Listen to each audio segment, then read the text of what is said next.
Sagittarius.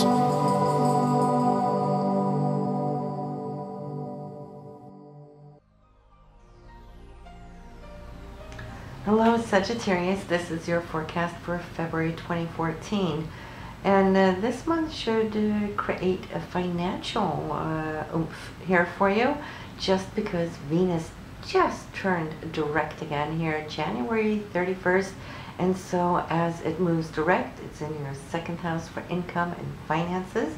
And not only that, but it is conjunct Pluto, and Pluto has the power of transforming everything that it touches, and so this would be in your financial house. Now Venus here since December 21st has been haggling a little bit, going back and forth here, trying to find a foundation, trying to find roots, trying to find something long-term, because it's in the sign of Capricorn, and Capricorn isn't just all about the here and now, it is thinking ahead.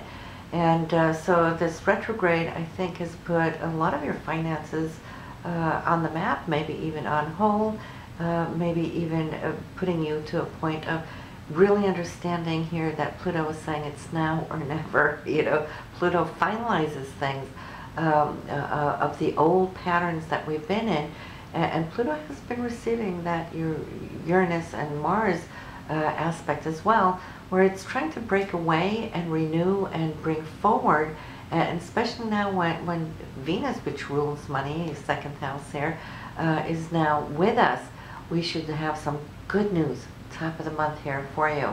And then slowly but surely it's starting to pick up speed. All right, it takes a couple of days there before it can pick up any kind of traction, but you'll notice or hear even something come February 1st. Now, the Sun here in your third house, it is moving through communication, and communication for you right now will be everything now within new areas. It is Uranian.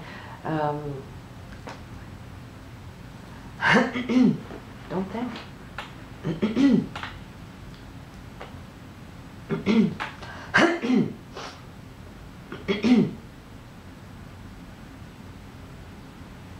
Hello Sagittarius, this is your forecast for 2014, and I think you're going to like this month, as Venus is just turning direct here on January 31st in your second house of income. So if it's been a little slow for you in January, or actually from December 21st, well, you'll start to see that area now picking up. And not only is it turning direct in this financial house, but it's also here conjunct Pluto, and Pluto has the power to transform anything it comes in touch with. And when it transforms something, meaning renewing, it also means finalizing a cycle. So perhaps here straight through the end of December, all through January, there's been this feeling of something stopping up or clogging the pipes, maybe, so to speak, as well. And as it moves forward, you will probably hear good news just in these very first few days of February. In fact, you can hear about it maybe just a little sooner if you're listening to this forecast on the January side. Well, we had the new moon on January 30th, so and Venus moving direct on the 31st. Well, right there we got something going. And talking about the new moon here, end of January, that means we have no new moon in February. All right, so January had 2 new moons and a full moon. Here in February, we only have 1 moon. That's the full moon, which will come to your 9th house here on Valentine's Day. So,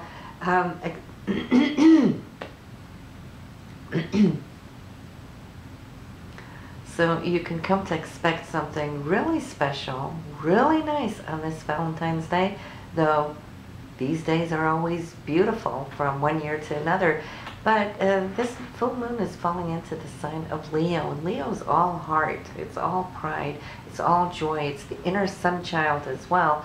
And it's in the 9th house, so some of you might be either traveling on Valentine's Day this year, or maybe you will have visitors coming to see you on this day from afar. And if it's somebody that you don't know, well, then that should be a great, great, great first meeting. If it is somebody you do know, well, then this reunion should be excellent. We have also Mercury here turning retrograde this month. So anything that you need to have done, papers signed or applications sent in, make sure you do it before February 6th. And it will be retrograde until February 28th. So no signatures. You don't want to apply for anything new or buy any new appliances here in this time, especially those things that go to the home, as Mercury here is in the 4th house for home, family, past traditions, and so forth, and who you are on that inside. So when Mercury turns retrograde here, this is where we're going to be looking within to the past, the family, and those old traditions, and then it's going to be backtracking back into where it was in January, which would be your 3rd house. And the 3rd house is all about communication. And so January, I think, was busy for many of you, having talks, lots of phone calls, texts, messages, and so forth, and really bubbling. And now you're going to go back to recap something there that was put on the map in January. So we have also Mars, and we're going to talk a little bit about Mars because February for you, it's going to be in the 11th house of hopes and wishes and dreams, and Mars is your physical energy, it's your drive, it's your goals and ambitions, and for you women, well, it means men in your chart, and for you men, well, this is where you're going to be placing your energy.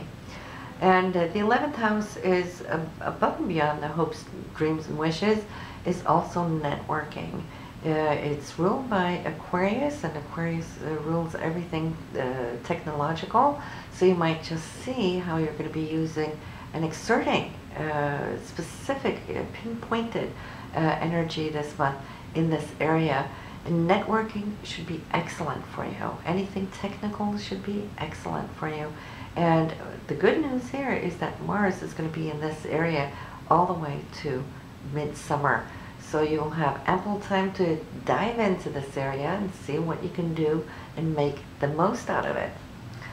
Then we have Saturn in your 12th house. It is connecting to more of the subconscious. It connects to karma, accumulated karma over time. Saturn can bring a few tests and tribulations in that sense, because it's all that hidden stuff that's in that 12th house. But the good side of it is it's the house of Pisces. And Pisces being ruled by Neptune is also you now, or shall I say the universe now, asking you to go for the talents, the skills that you've accumulated over time, to bring that up and out, to harness it. This is what Saturn does. Saturn wants to master those situations. And so you're going to have this here for a long time. So you also want to try to see how you can tweak it. And not only that, but prepare yourself. 12th house is always the area of preparation until it starts a new 28-year cycle. Once it hits your ascendance, your rising sign moves from the 12th back into the 1st house. You're going to have 28, 29 years of bringing forward what the universe is asking you to master at this point. And the mastery comes from where you've been the last 28 years. Okay, so you might feel a little tired, a little weary, because now you're not just feeling the weight of Saturn's journey in a specific one house at a time. You're accumulating now. This is why it's karmic. Everything you've done, everywhere you've been, every situation you've touched is now in this collective house, and your subconsciousness is trying to filter through what behooves you to bring forward in that new cycle, and maybe what you have already accomplished and can now shut the door to as you move towards new goals. So this year, 2014, is going to be all about preparation for that new journey, which starts later on. We also have Saturn going retrograde, but that's not before March. We'll talk more about that next month. And Jupiter, let's talk a little about Jupiter. Jupiter rules hopes and ambitions and spirituality, and where the universe is abundant and can just bestow upon you. It's in the 8th house. It is retrograde. The 8th house has to do with taxes and money that you hold with others, joint ventures, royalties and commissions. So if you've been expecting some money from any of these agencies, you might have seen that it came a little bit here to a halt, but that will move forward again, not before April 8th it is. So be a little patient here. There's things working behind the veils, and I say that only because Jupiter and Saturn are still affiliated, still working amongst themselves in these water houses. So listen to your intuition. That is what water is all about. And Neptune also being in your 4th house, which is also a water house.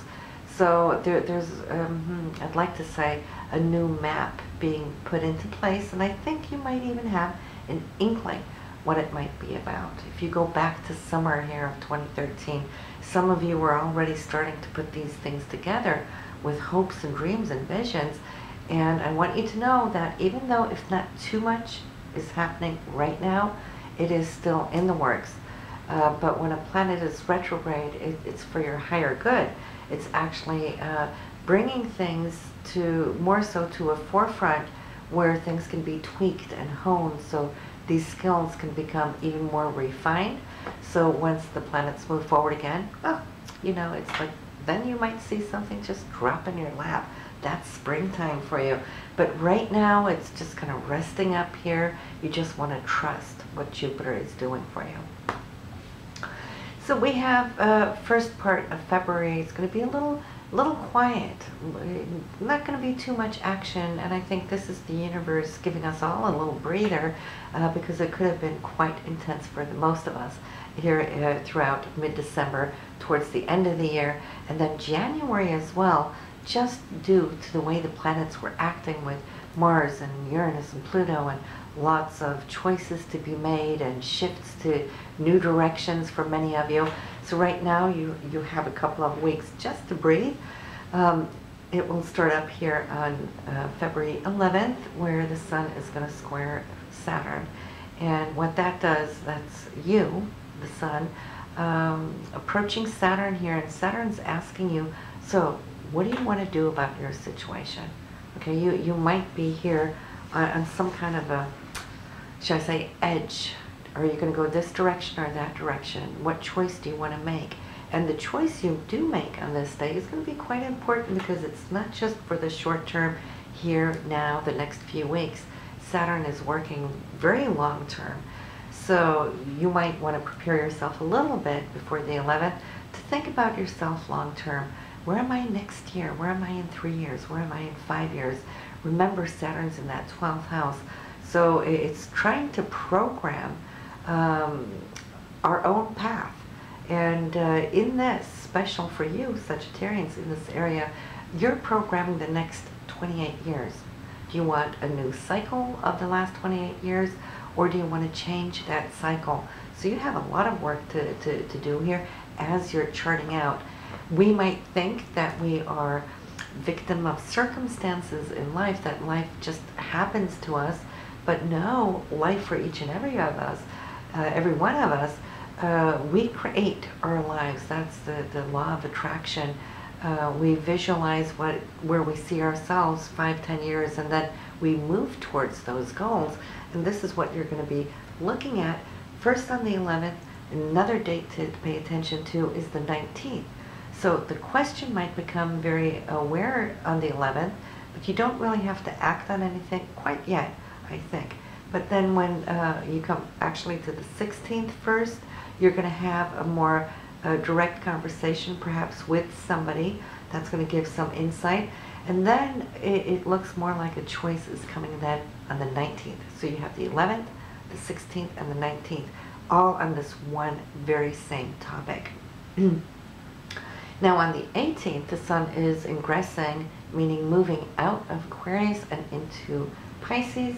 This will be here in your 4th house for roots, traditions, family, and so forth. And then you have concluded this very busy phase of talk, talk, talk, talk. There's been a lot of extra communication here for you in January and coming here to this date of the 18th of February. And now you're going to see how you can start grounding it. So there might have been a lot of ideas, thought processing, concepts being shared, and what if this and what if that. But now you're going to start making it and creating it to feel real. You're grounding it into this area of roots and home and family life. Some of you now will be looking at property, real estate, perhaps to invest or maybe to move, or maybe just having talks about how you want to create this space around you at home. Now Mercury, though, going retrograde, it's going to start off in the beginning of the month in this area of home. So right off the top of the month, you might have thoughts and talks, but then from the 6th, it's going to move slowly but surely back into the 3rd. And that will allow you to continue the talks that you had in January. So lots of thoughts, ideas were thrown up into the air. And now it's more like, okay, now how do we go about this in a practical way? What can I do? What can you do? What do we do together? I see a lot of phone calls, texts, messages. Also something special with siblings in this area can come up. And then also your neighbors, whatever that may be. But it's like something's going to go back around here so that you can find the right resolve before February 28th, when Mercury starts moving directly again. And then you will see that it's going to be approaching back into the 4th house, and then you're back into the area of finding new roots, new grounding. And we have this every once a year. You'll have a whole month around this time of the year. March for you is probably a time when you do extra work around your property or your real estate, upgrading and cleaning up and so forth. Now, we have also, if we look at February 15th, this is the day after Valentine's Day. Valentine's Day, like I said, it's going to be quite romantic. You might have a visitor, or maybe you will be traveling. And on the 15th, it looks like you're going to solidify something or make some type of commitment where you're going to be putting your action forward. And feeling really, really good about it. It's tying in not only with your wishes, but perhaps also some hopes and dreams for somebody else too. So this may very well be a significant other. So expect changes in these areas, especially when it comes to romance. Things might just accelerate for you here this spring, starting up here slowly but surely in February. But when we look at March, April, well, we'll get to that when we do those forecasts.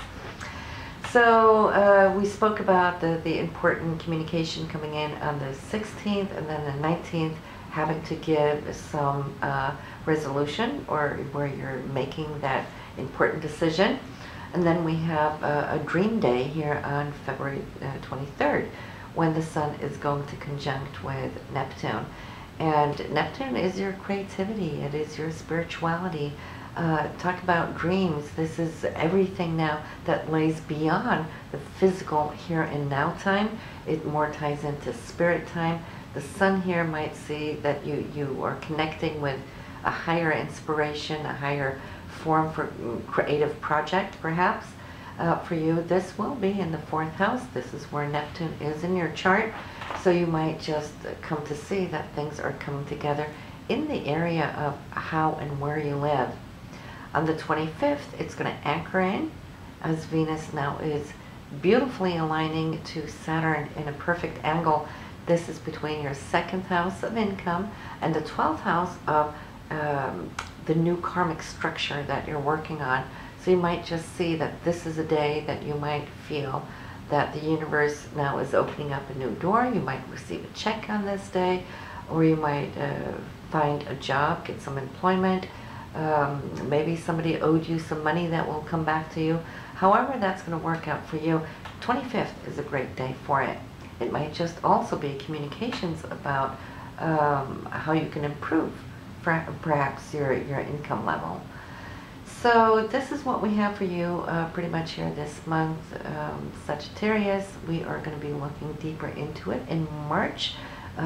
February is just nice. It's pleasant. It's a little calmer than what it has been lately. So rest up this month and make sure to listen to your moon and rising sign. And I will see you next month.